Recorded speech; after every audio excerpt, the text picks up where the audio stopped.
нийслэлийн намын орооны хуралдаан зарлагдсан. Хуралдаа ирж байна.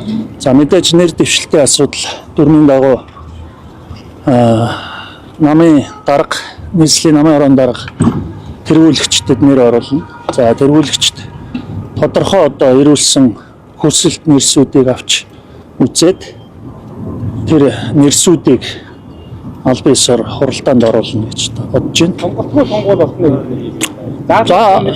За харъя. Одоо тэгээд дүнгиж хурал эхлэегүй байгаа юм чинь бүхэл хүмүүс нэр дэвших боломжтой. Мэдээж одоо тодорхой хууль болоод дүрмийн дагуу хязгаарлалтанд ороогүй бол тэгээд бусд нь нэр дэвших боломжтой болов гэж бодож байна. Би намын удирдлагууд ялангуяа энэ дээр нээлттэй оролцуулах боломжийг хангах байх гэж итгэж байна. Нямбатар дээр огцроос асуудал юм.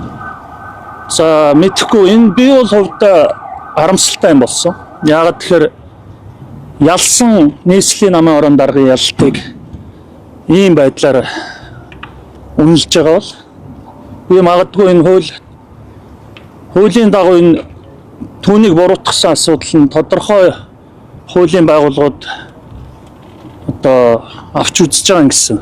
Тэр буруутныг гаргах байл үүд.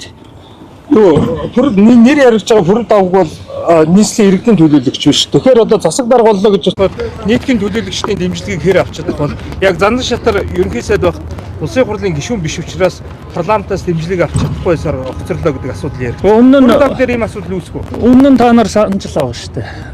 Гишүүнөөгөө сайдаа өгөөд ирсэн хүн бас огцорж лээсэн шүү дээ. Тэгэхээр хувь заяа тэгэл адилхан л хүлээн шүү дээ. Хэрвээ гаднаас хүн орж байгаа бол хатуул хүлээж байгаа. Би яагаад энэ 2024 онд нийслэлийн намын ороо 45 хүнээ илгээчихэд 45 хүндээ итгэдэггүй ойлгохгүй.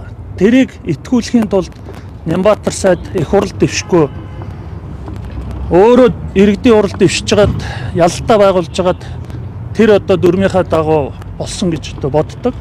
Сая харамсалтай нь огцорлоо. Тэгэхээр одоо намын дүрмийн дагуу, хуулийн дагуу энэ одоо асуудал яригдана. Тэгэхээр намын орооны мэдээг та нар бас бодтойгоор ил тод аваасаа гэж төгсөж байна.